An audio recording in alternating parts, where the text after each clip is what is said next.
Hello, everyone, and welcome to this episode of Key to the Pastcast. I am one of your hosts, Ryan McLennan, and with me, Megan Reed.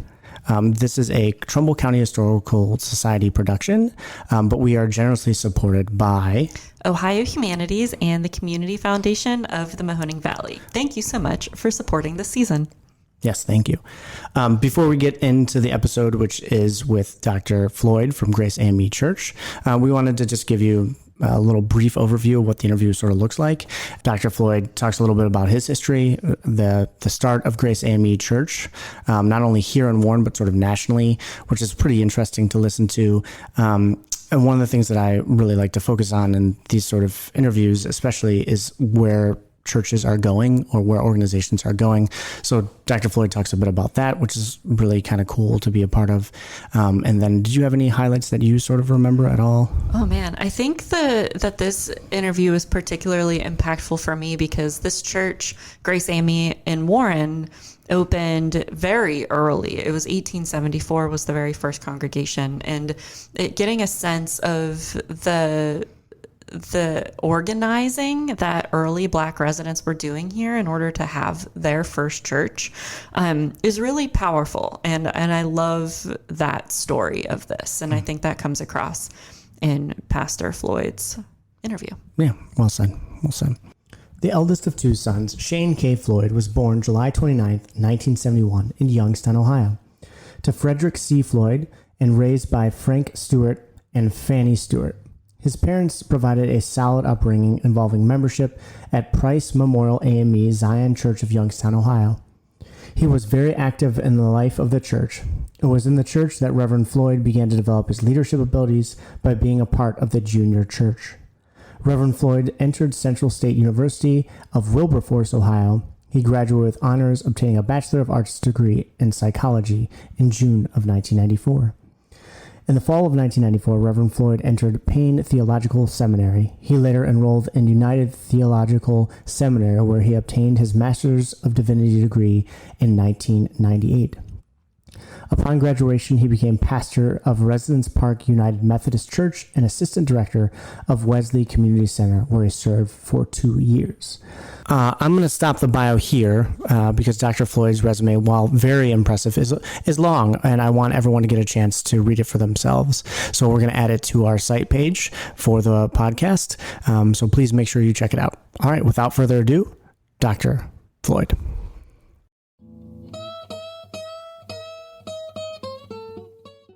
So we are extremely excited to welcome Dr. Floyd to the show.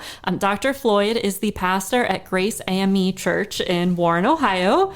Welcome, Dr. Floyd. Thank you. Thank you for having me. Thanks for coming. Thank you. We're super excited to talk with you today. I'd like to start by asking a question just more broadly. I know when we were just chatting, gearing up for the podcast episode, we were talking a little bit about the history of AME churches, generally speaking, right, throughout the country. Give us a little bit of information about that. Why did AME churches start popping up to begin with? Well, the AME Church, the African Methodist Episcopal Church, has an interesting history in a sense that it came out of the struggle of social justice. We were not free to worship under our own vine and fig tree. We were actually a part of the Methodist Church. However, experiencing some discrimination within one of our sister churches, we found that we were not welcome. And so specifically, as the story goes, the church was founded by Bishop Richard Allen. And it started in the year 1787, where he was an ordained Methodist preacher. And so as a result of being a Methodist preacher, we incorporated into the life of the Methodist Church. However, on one Sunday, we found that even in the midst of our praying, we were not welcome to pray when the rest of our white brothers and sisters were praying.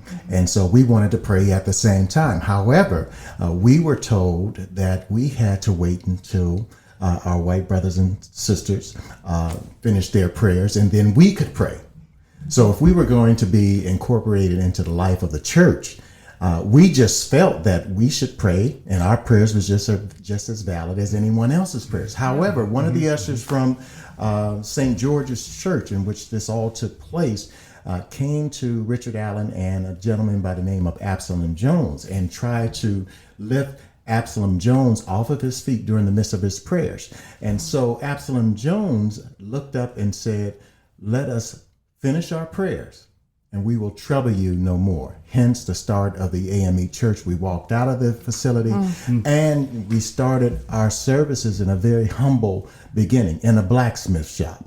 So when you think of the AME Church and you see that we have the cross and the anvil, which is symbolic of our humble beginning in a blacksmith shop. And we started out as a Free African Society and eventually evolved into what is now known as the AME Church in 1816. Yeah, I saw the symbol on your business card. It's a great symbol for the church. We'll put that on the show notes page if anybody wants to take a look at that. Sure, absolutely.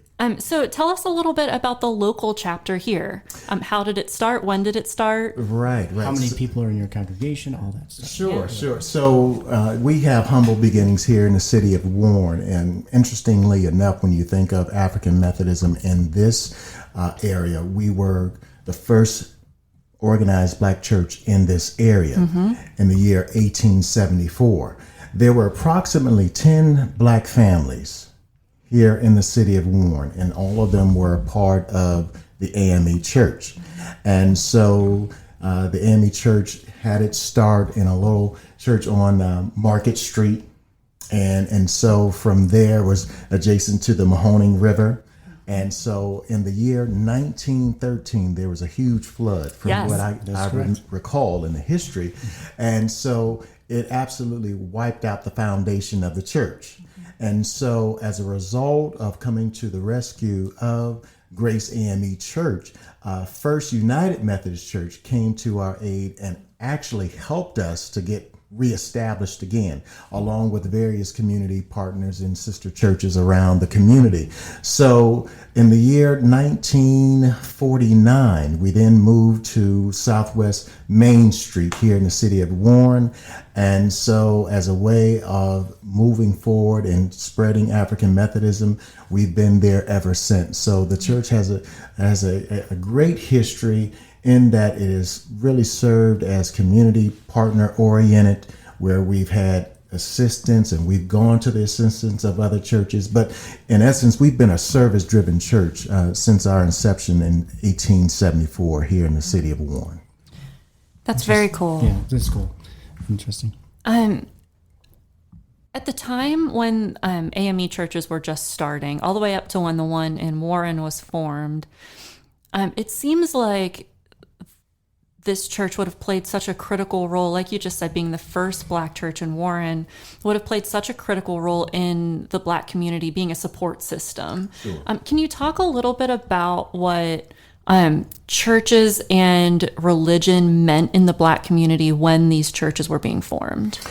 I think that, when you think of the black church has always been the heart of the black community itself, because if there was ever a time where, black folk could come together and talk about the issues that they are currently experiencing, networking, the church was that. Mm-hmm. The church has always been that heart where no matter what the need was within the black community itself, go to the church and someone at the church would be able to assist you. And so when you're talking about, anything ranging from food pantries, from going to get educated, in your community, the black church was the epicenter for all of that. And so, you found many of the professions within the black church. If there were blue collar folk, if there were, perhaps a doctor or a lawyer, all those folk came together on Sunday. And so whenever there was a need, to be met, you had that person or persons there to meet that need. And so that was the great thing about African Methodism, because it was one of the very few places that we could gather and be ourselves. Mm-hmm. Okay. That makes sense. Yes, it does. Yeah. So from when the church was founded with those 10 families to today, of course, now it's a staple in the community. Tell us a bit how the church grew and how it changed over time. So the church has evolved in the sense that when you think about the Great Migration from the South, shortly after the Reconstruction period and the Emancipation Proclamation took place, it all culminated where people wanted just a better way of life. And so moving from the South, you'll find that a lot of the folk that came to the city of Warren were from Alabama. And they came here for what reason? Well, to find work, a decent way of life to provide for their families. So hence you had the start of Black people going into the steel mills. You had General Motors, you had Packard Electric. So the word just spread, from the South. If you want a new way of life, head north. And so as a result of that, you had that same enthusiasm filter into the pews on Sunday morning, where the churches eventually became self-sustaining. And so when you talk about the AME church here locally, we're talking about 1874 in its inception, and we're shortly coming upon our 150th year anniversary. And so as a result of that, people are really excited because we know where we've come from. We've come out of struggle. And so as a way of thinking about the shoulders in which we stand, it's quite an exciting time. And so when you think of the Black church in America in general, it's always been, as I stated before, that heart, that epicenter for whatever you were looking for, whether it's a job, whether it's support. The church was always there to meet the need. And so, we're just quite excited about this opportunity, because even looking at being relevant within the 21st century, the question is, how do we still remain relevant as a church, right? That was going to be my next question.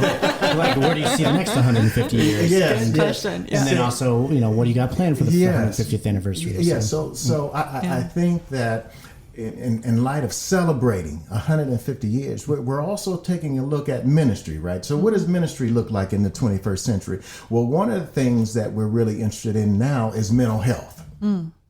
We want to position Grace as a mental health hub from the standpoint of training people to become certified as first responders to mental health. And so we've launched a mental health effort, and we've partnered with Mental Health for America, and we're training people here locally to become the eyes and ears for issues that they see someone that's not quite right. How do we then, provide a safe handoff into licensed professionals? So again, that puts the church on the forefront of being, service driven.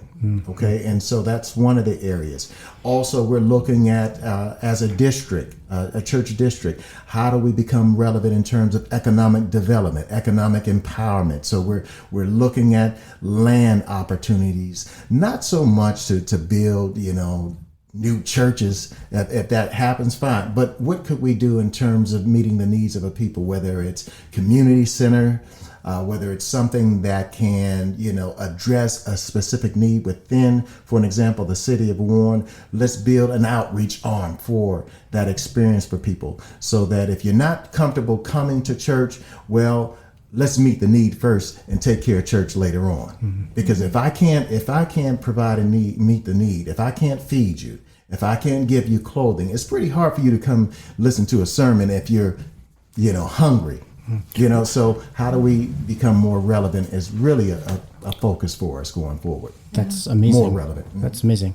When did you notice that attitude, or had that? I know you already said that was part of the mission of AME from the very beginning of the service. Yes. But when did you notice that shift, and how did that shift happen? Did it come from the people at the top of AME and then sort of trickle down, or is it sort of your mission in AME to do this? Does it make sense? Yes, it makes a lot of sense. Yeah. So when you think of African Methodism, we're called a connectional church.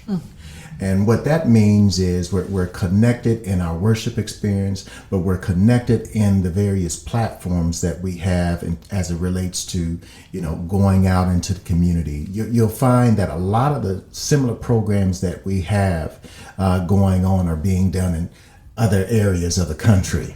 So when you talk about African Methodism, we're talking about a worldwide entity here from the Caribbean. We have churches in India, Africa. So a lot of the same thrust behind the work that we're doing, you can find it in those other areas. So we're constantly communicating. And so we embrace that whole thought of being connected. Are there like conferences you go to where you all get together? That would be fun. Absolutely. So the Caribbean is like on the top of the list, like Right. every year it's just out there, right? Yeah, so every 4 years, every 4 years. So we're actually guided by what is known as an episcopacy. And in this episcopacy, it's headed by bishops who are responsible for various districts around the world, right? And so every 4 years, we come together as a general church. Okay, and we discuss the issues and matters at hand. We talk about our bylaws, ways in which we can be relevant in ministry. If there's issues that are on the table, how do we collectively come together as a church to address those issues?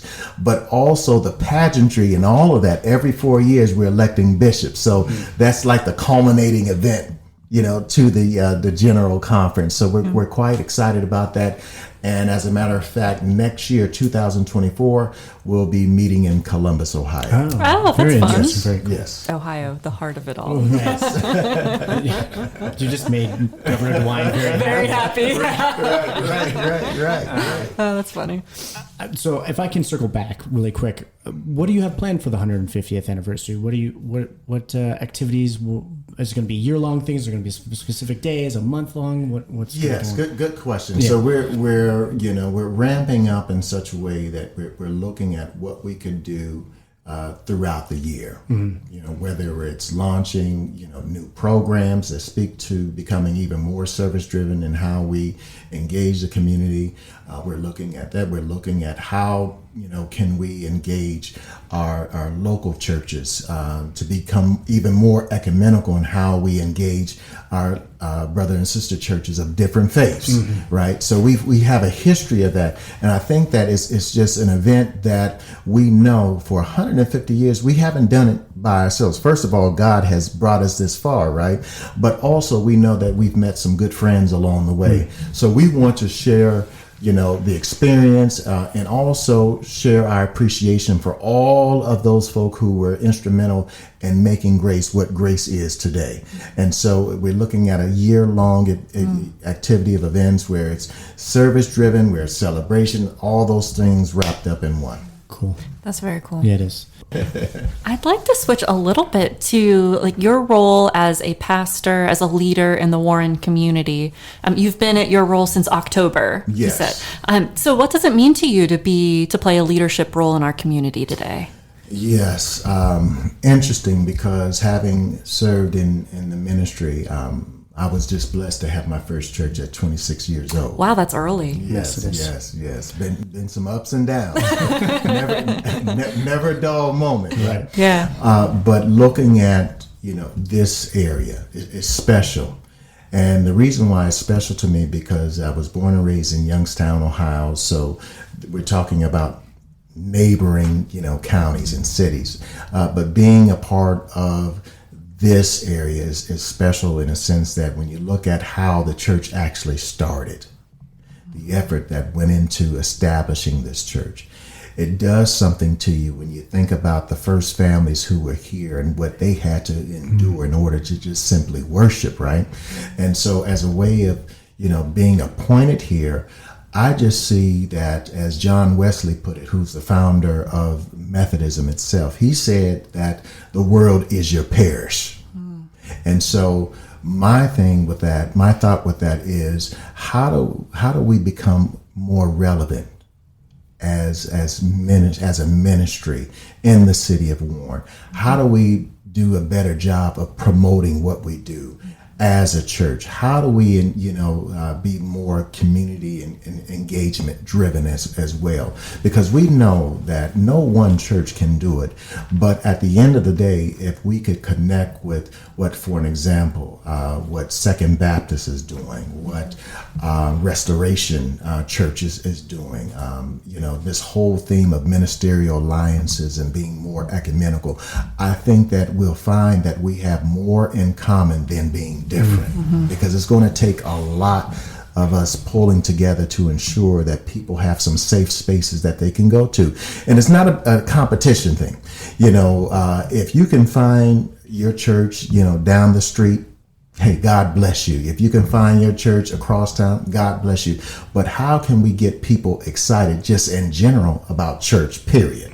That's what I'm all about. And so I think it's some great opportunities for change and growth here. Absolutely. Cool. Yeah. If I can circle back to you personally again, tell us a little bit about your background. Good question.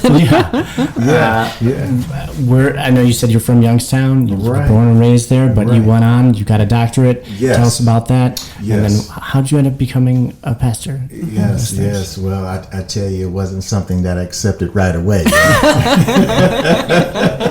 But I just didn't feel,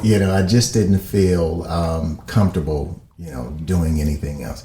I had some aspirations. I went to school in Youngstown, Ohio, graduated from Cardinal Mooney High School, and then matriculated down to Central State University, which is a historically Black institution. I was just there.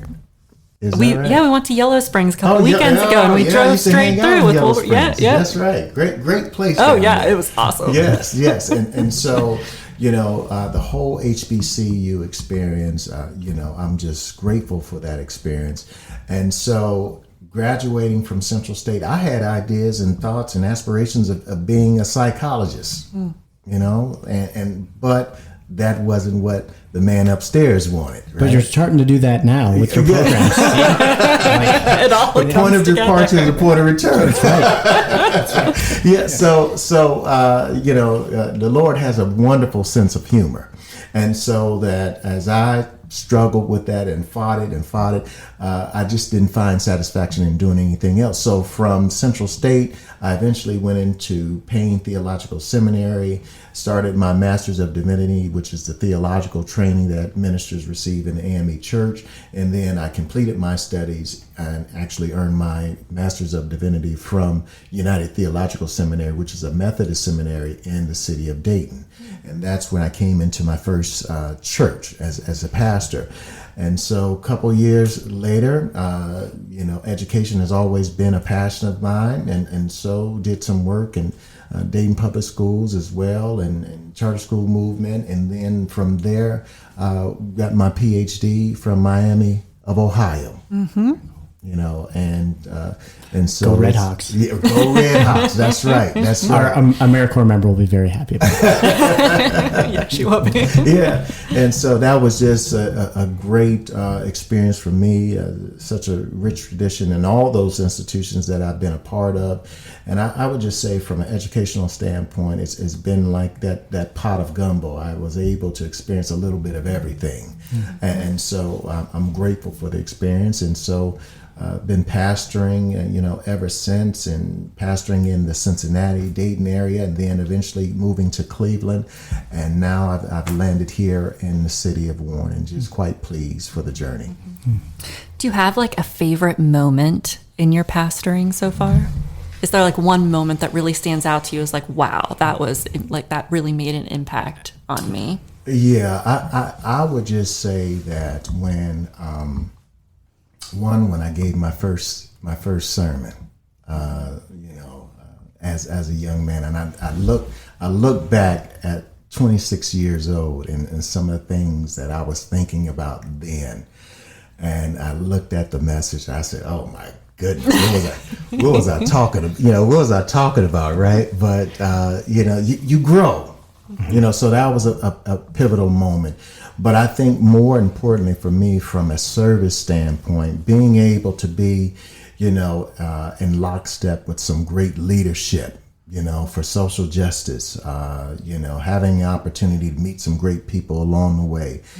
People like Dr. Ben Chavis, having an opportunity to meet him, being around some of the most greatest, unsung heroes of the civil rights movement. A gentleman by the name of Jesse Gooding, and in Dayton, Ohio. So these people, the Otis Mosses, having a chance to meet them. So these were gentlemen that actually had the opportunity to be in unison with Reverend Dr. Martin Luther King Jr.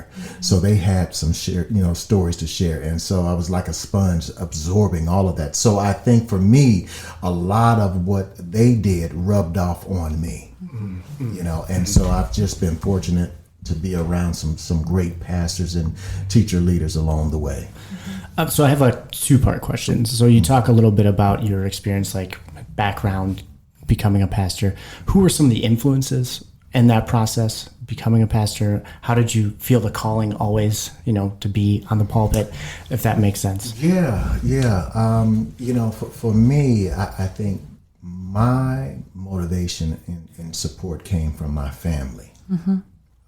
My grandmother, God bless her, who's going to be 99 in September, was a real strong supporter. Of course, my parents were, but something about grandmothers, she knew, even before I did, that there was something about me. She always encouraged me and said, Shane, you have something that you need to give to the world, and I want to not only pray for you that God would touch you in such a way that you would be able to do something like that, but we want to make sure that this family supports you in those endeavors. So my family was very instrumental in what I've become today. And so I couldn't be more grateful and proud of the fact that, I don't have, these grandiose aha moments where a light just came down on me. But, it was just one of those experiences where the love of family, the encouragement and support has really served as a catalyst to where I am currently in my life. Yeah. And then my second part to that question, before I get to that, which is, have you heard Bill Withers' Grandma's Hands? Like I always think. Yes, Bill Withers. Yeah, I always think legend. Legend for sure. Yes. But the second part of that was, who influences your teaching now, your lecturing now, your preaching now? Yes. I would say there's some great theologians out there. I lean a lot toward what's known as liberation theology. Okay, coming out of the struggle of South America, and then also as a part of the African American experience, theologians such as your Howard Thurmans. You have, of course, Dr. James Cone, who passed away within the last few years. He was an AME minister as well, and just a catalyst for change as it relates to liberation theology and seeing the Bible from the lens of the Black experience. Because I think that the Bible is one of those tools that, unless you're able to see yourself in the scripture, rarely are you able to make a connection. But the beauty of it is that it speaks to every circumstance, every story, and that's the beauty of the Bible. So no matter, what, creed, station in life, race, you may be, it could speak to your circumstance. And so I've always been drawn by that, but I've been led to really embrace liberation theology. Are there other AME churches in the region? Not in the city of Warner, of course. We're the only AME church here locally, but in your neighboring communities like Youngstown, Ohio, there's St. Andrew's AME Church that has an outstanding history as well. As a matter of fact, our relationship with our sister church in Youngstown, St. Andrew's, when the flood came in 1913, we had to temporarily shut down. So many of the members journeyed to Youngstown to worship So not being able That's incredible. Yes, not being able to worship in the physical facility did not squelch our desire to worship. We just went on over to Youngstown. But the beauty of it is about the AME church, no matter where you go, the connectionalism is going to be evident, even in the worship experience itself. So the same, order of worship that you receive in Warren, you can go to Youngstown, you can go to California, you can go to Georgia. It's the same order of service. And so you have a connection with that as well. Yeah, that makes sense. Mm-hmm. That's definitely very Catholic, right? Like you can be anywhere you go to worship Catholic Mass, it's going to be the same. Exactly, right. Exactly. Well, you think about it now, you're talking about the AME church coming out of the Methodist church, but the Methodist church, whose founder is John Wesley, was an Anglican priest. Mm. So there are some similarities there, in structure, right? Mm-hmm. Yeah. You talked a lot about the importance of service in the Grace AME tradition. Can you give us a little bit so that people listening know what, like, the key services that you provide now? What does Grace AME do in terms of service, the programming now? Yes, as I indicated earlier, one is a mental health focus that we have. So we actually have a mental health support group that meets on every second Wednesday of the month through NAMI, which is a National Alliance for Mental Health. Then they meet, on second Wednesdays. We also have a real strong health ministry in a sense that people can come and exercise as well. So we're talking about mind, body, and soul. You have to take care of your physical temple. So so every Tuesday we have exercise classes starting from 3 o'clock with basic walking to yoga, on to Zumba, then line dancing. And a lot of people love the line dancing. So all those things take place during the week. Also, when we look at a large part of what we do, on a monthly basis, there's opportunities where we're actually having health. We do health fairs, health screenings. We're very involved in health. And it really doesn't come as a surprise, because when you think of African Methodism in its inception, it came along a time where there was something by the name of yellow fever that was taking place. And I would say, if you can compare it to anything, it was probably, in terms of an epidemic and a pandemic, it was probably the closest thing. It was maybe like the COVID of that era. Right. Where you had many people within the Free African Society, before it became the AME Church, who would actually go into the homes and remove the bodies, that suffered from yellow fever. So imagine going into a home knowing that you could contract this disease, but because you want families to have decent burials for their loved ones, the AME Church was really instrumental in Philadelphia in going in and taking those bodies out of the homes. Wow. Yes. So health has been, health, justice has been, education is a major, interest of ours, whether it's after school programming, those things have been a real major part of who we are as a church and how we could be relevant here in the city of Warren. That's cool. So, African Methodist Episcopal Church, what does that mean? So one, mindful of where we've come from, African, right? You have to, in order to be of service, in order to be confident about who you are, you have to love who you are, right? And so, we have a proud and a very rich, tradition. And so when you think about the Africa, our connection with Africa, that's something that we'll never forget. We always are embracing that. And so that is something that is very, very, a very intricate part of who we are as the Methodist family of churches, identifying us as African, but being proud of our heritage, right? Methods, there's a method to what we do from our worship experience. We're very methodic in how we worship, and so structure. I'm a structure type of guy. I can't help it. And so it's interviews all over the place. Right. Yeah, so there's a methodology, there's a method to what we do, and then Episcopal, understanding our leadership,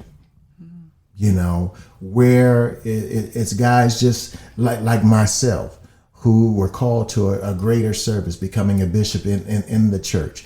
And so when you think of African Methodism and its intricacies, one is the illustrious past, what we represent, but also where we've come from. Starting in a blacksmith shop. That's a very humble beginning. And when you think of just Jesus Christ and his humble beginning in a manger, those things are reminders. Those things keep you grounded. So as you are of service to someone else, you recognize that no, it's not opportunity to be better than anyone, but it's to give people your better self. And that's what we're all about. And that's what I love about African Methodism. Well said. Yeah, very well said. Yeah. That's awesome. Is there anything else that you would want people to know, Yeah, or things that we should ask? Well, I would just say stop by and visit us. Okay. Stop by and visit us. I always tell people, we're not a perfect church. We don't claim to be perfect, but we serve a perfect God. And so, I would just invite people to come by and share an experience. There's room for you at Grace. We're thriving, we're growing. And you think about this, for 148 years, that says a lot. Mm-hmm. Obviously we must be doing something right to be in existence for that period of time. So we're grateful, and we want you to know, as a community, you're always welcome to come and share in the experience. Also well said, and thank you. Thank you, Dr. Floyd. We really appreciate you being here today. Yes, thank you very much. Well, thank you for having me. It's been a blessing. It's been a joy to sit down with the both of you. Thank you very much. You too.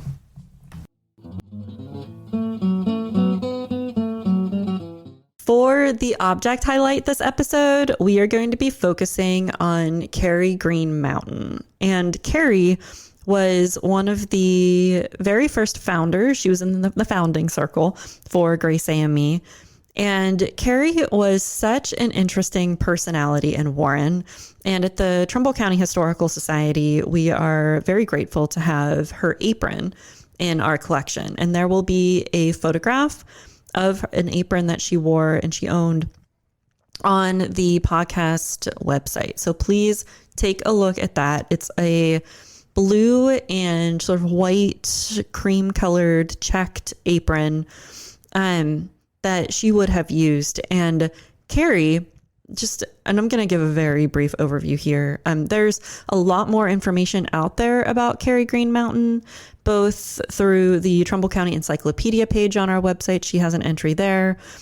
So there's definitely more information out there about her. Even if you just Google her name on our social media, like on our Facebook page, you'll see in more in depth and also additional pictures about her. But Carrie was born enslaved in Maryland. We're not 100% sure what year, although it's thought that when she would have been freed after the Civil War, she was 6 or 7 years old. And it wasn't until a gentleman named Captain Day, who was from Warren, had gone down to Maryland and hired Carrie to become a wet nurse for his family. His wife had just had a child. So Captain Day brought Carrie back to Warren with him and his family. Their house was on Mahoning Avenue. It was a very wealthy family. And Carrie became at first a wet nurse and then a domestic servant for his family, and served not only the Day family, but the Hughes family and the Packard family, and a lot of Warren's very wealthy white families that lived primarily on Mahoning Avenue and then, of course, on Park Avenue, Warren's two sort of most wealthy streets. And throughout the years, Carrie was given items in gratitude for her work. She was given good wages, and she's considered one of the very first Black women in Warren who would have owned her own home. Her house was on Pine Avenue, right behind where the Horseshoe Bar is today. And she lived there with her first husband. And she lived there with her first husband, Lewis Green. And then he passed, and she remarried a man named Hiram Mountain when she was 82 years old. And one of my favorite stories about Carrie is when asked when she married at such a late age in life, she said that she wanted somebody to rub her feet for her, which is a really, really great reason. But the main reason why Carrie is most well known in our community is because when she died, in her house on Pine Avenue, she had never trusted banks. Of course, as a Black woman at the time, being able to be a customer at a bank, banks were not accepting Black women, most women, but especially Black women at the time. And so Carrie never trusted banks. She kept all of her cash in her house. And when she died, they found over $30,000 in cash stored in various places throughout her home. And Carrie had left all of that money to the Salvation Army. And it was her donation, her bequest to the Salvation Army that funded their building on Franklin Street today. So she's a very significant figure in Warren's history. Again, lots of research has been done about her. I'm not going to go into all of the details here, but she is a fascinating character. Her story is really remarkable, and I highly recommend that you check out her page on the Trumbull County Encyclopedia to learn more. So with that, we will see you next month.